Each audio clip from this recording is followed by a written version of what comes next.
Methods and people may change, but the goals and the framework are fixed. A senior lawmaker, Amoui, said this in reference to the Rouhani-Raeisi transition and the fate of the JCPOA. Indeed, the new Iranian President Raeisi did pledge to get international sanctions lifted, as he pledged to improve ties with neighboring countries and unite the country's political factions. And he realizes the straight path to sanctions relief is the revival of the JCPOA or Iran nuclear deal signed in 2015 under former President Rouhani, a moderate. But the new principalist in office may take a harder stance in verifying US good faith and sanctions relief before leading the country into full recommitment to the deal. For a look at Iran's 13th government and how it may steer the JCPOA with the US steering in the opposite direction at times, stay with me, Leila Faramarzi, on Iran Today.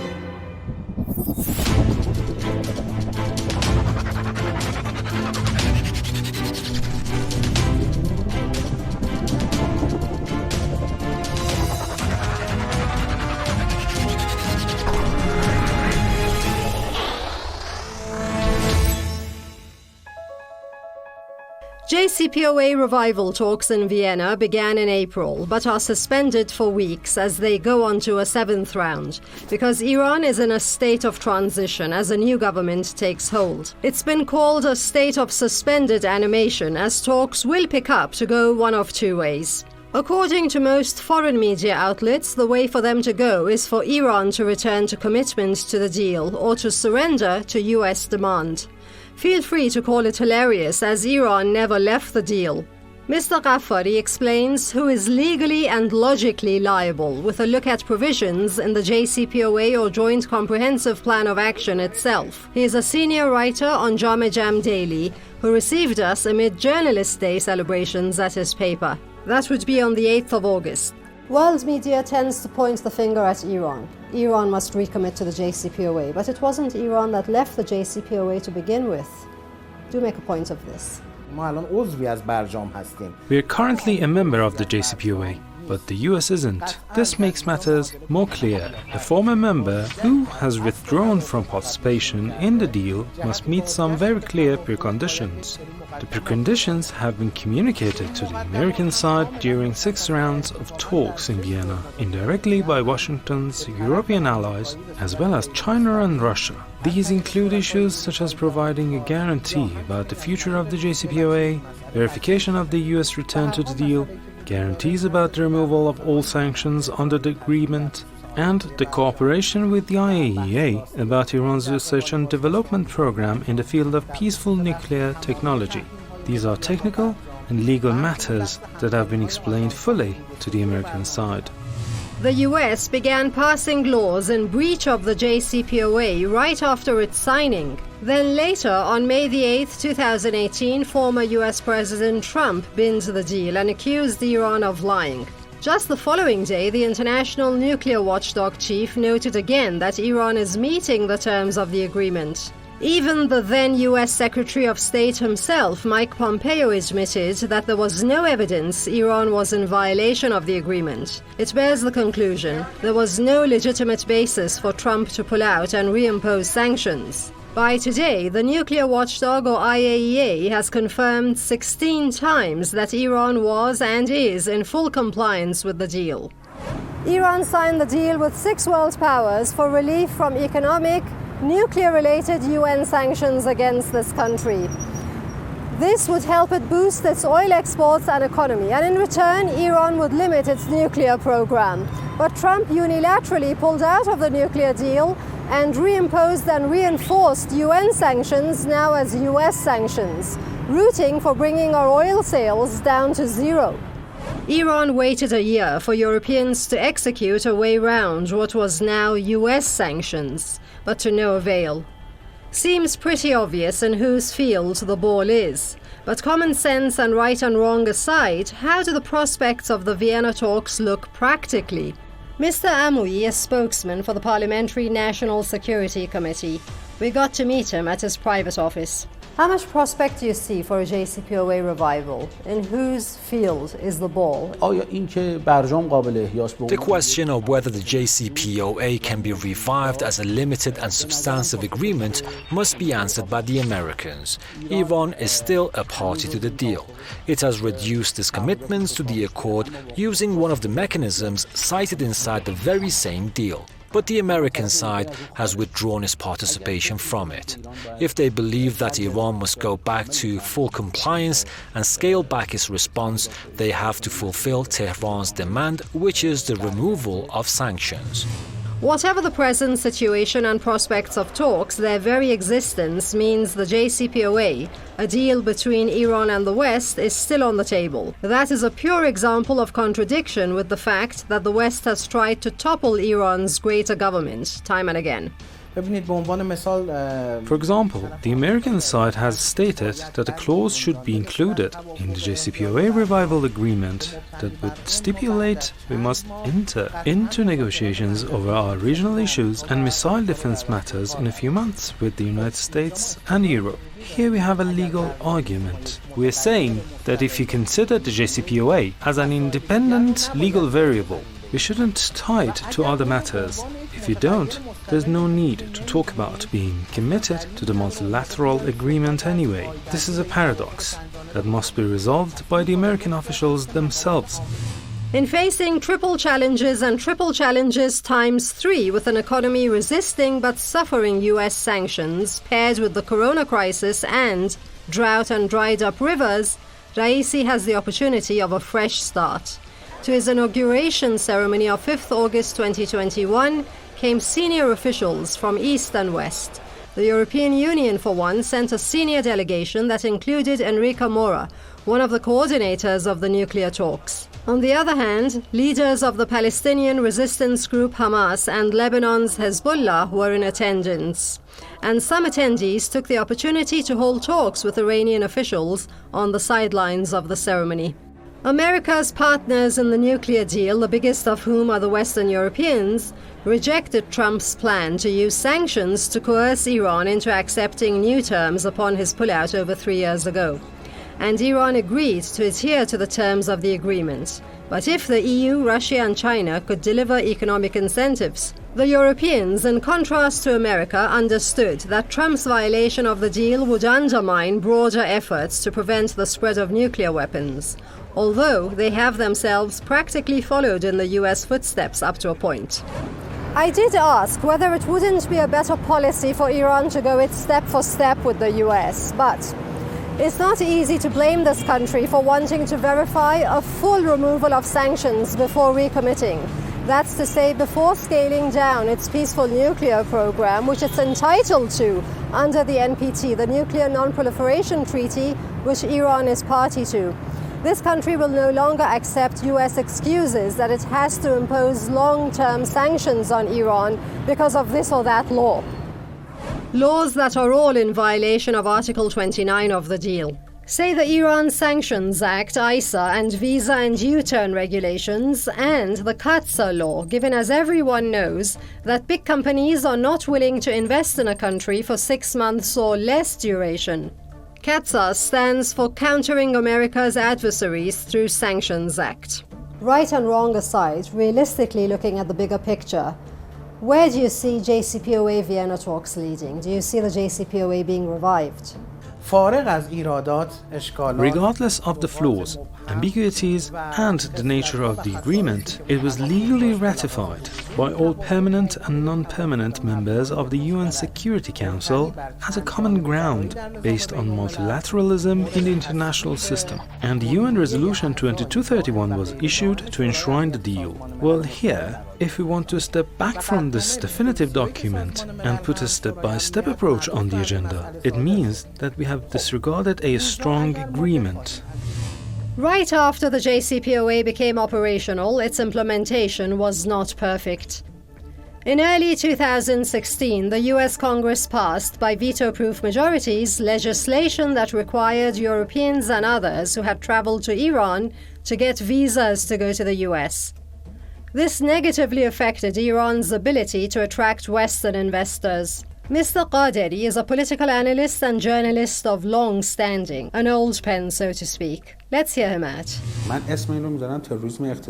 I call it economic terrorism or scientific terrorism in the sense that you have banned our scientists too.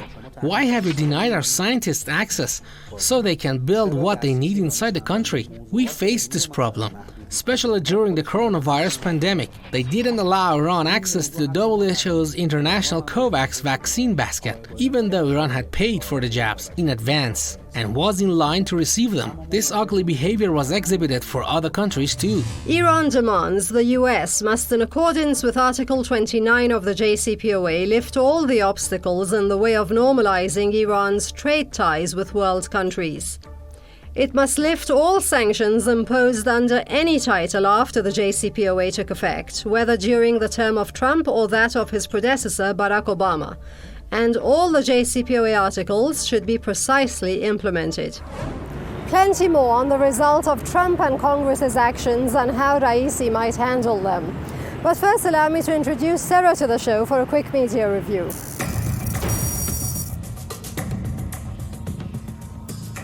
Hello and welcome to the news part of the show with me, Sarah Adema. Today I'm going to walk you through different media outlets and their reviews regarding the JCPOA or the Joint Comprehensive Plan of Action. Let's get right into it.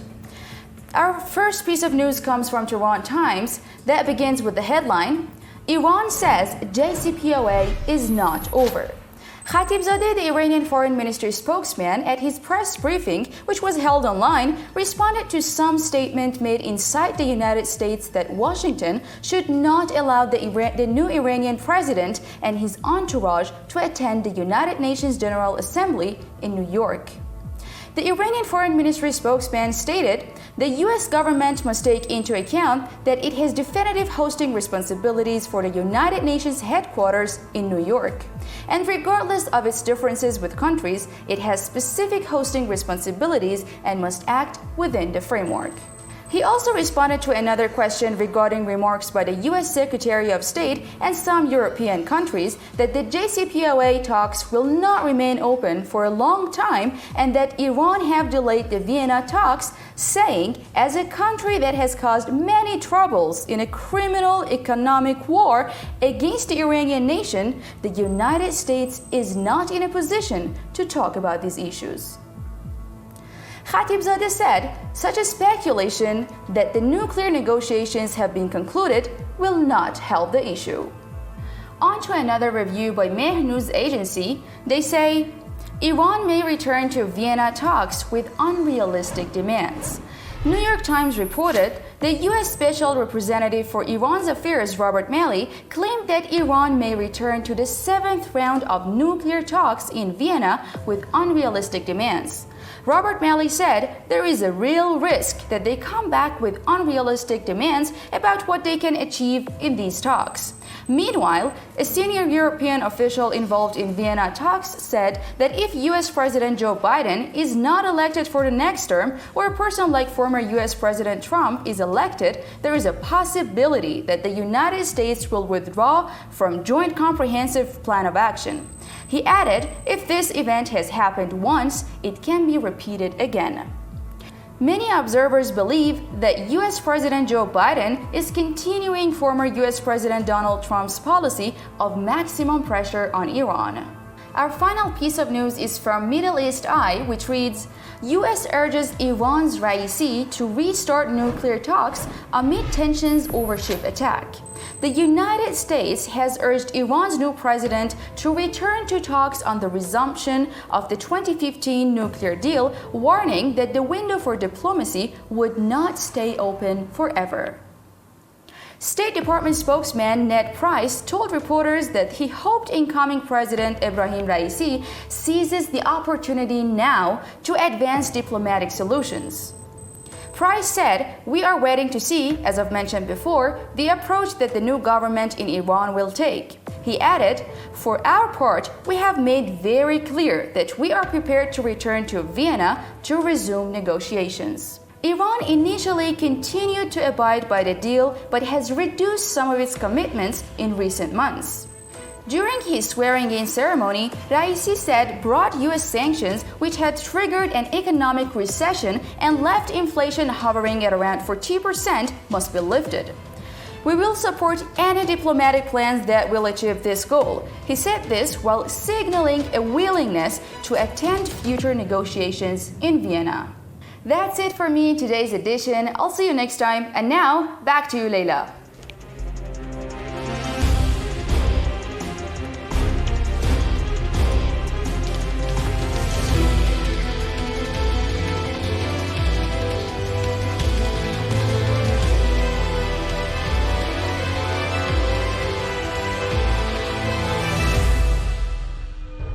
Time for a short break. We'll be back in no time.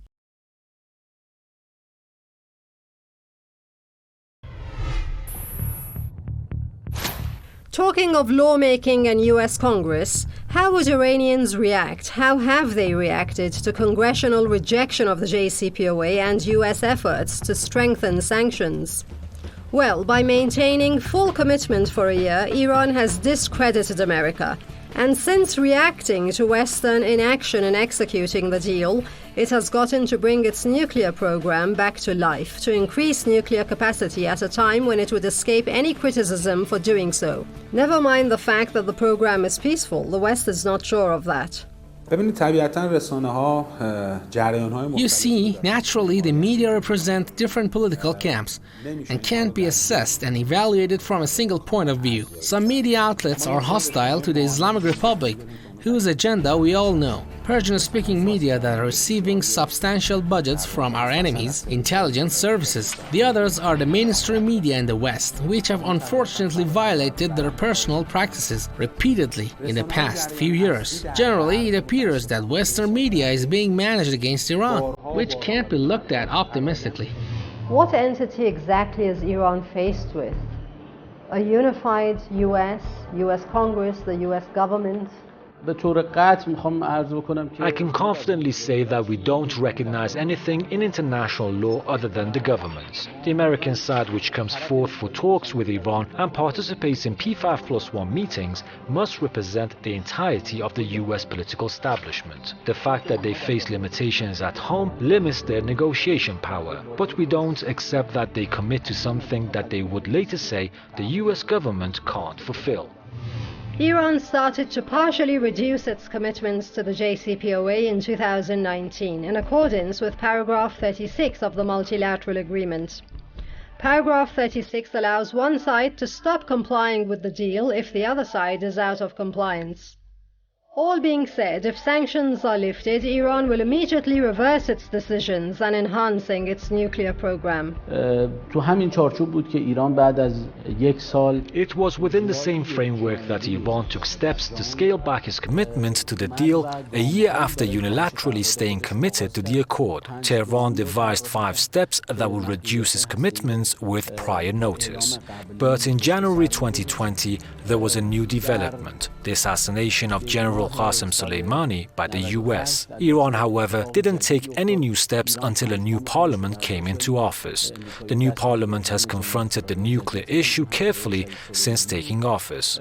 After a few months, Iranian nuclear scientist Mohsen Fakhrizadeh was assassinated. Iran's parliament, that planned on activating the nuclear program, devised a guideline as a law to kickstart the issue in response to the destructive attitude of foreign parties. The law saw Iran starting uranium enrichment to a 20% purity level and the suspension of the voluntary implementation of the additional protocol. Looking at how things are, Iran has actually gained strategic depth in deepening its partnership with Russia and China. Now it is neither possible to isolate Iran nor prudent to exercise the military option against this country. FATF anti-money laundering regulations were a condition for engaging the West in business, as was to be facilitated by the JCPOA. Our guest explains why Iran couldn't simply accept the condition. FATF یک کارگروه بین‌المللی هست که The FATF is an international working group to fight money laundering and funding terrorism. We certainly agree that terrorist groups should not be financially supported. We oppose money laundering. We have strong laws on this issue. We also have strong regulations in the fight against terrorism. But in the last round of talks between Iran and the FATF working group, 41 commitments were made to Iran to cooperate with the group. We carried out 39 of them. There are two issues left, which are the working group's insistence that Iran accedes to the Palermo Convention and the Terrorism Financial Convention, and in that context, to make our financial banking transactions transparent. What is the reason? Due to sanctions, we are working with various foreign companies and different banks in non-transparent ways. This means that our business partners do not want their names to be announced on these issues because of the sanctions and the pressure that the United States is unilaterally putting on them. Sounds like the US will simply have to accept its simple obligation of sanctions removal before things get going. A simple formula for Vienna talks to succeed in getting the JCPOA back on track after 3 years since its derailing by Trump. It was just another instance of childish fits by Trump who'd made it a habit to break contracts his predecessor had made. نکته از اهمیت این هست که The important point is that the party that has officially and publicly left the JCPOA in front of the cameras of the international media now wants to return to it at the lowest cost so that it can serve its interests. This is important because if the Americans are willing to fulfill their commitments now, we have two issues that remain unresolved. One is the damage done to Iran after the US withdrawal from the JCPOA, and the other is the issue of whether they will stay committed. We saw recently that Antony Blinken insisted, and even Jake Sullivan confirmed in another interview, that there would be no guarantees the commitments would last. At best, Iran once again faces the dilemma of negotiating a deal with an uncertain shelf life.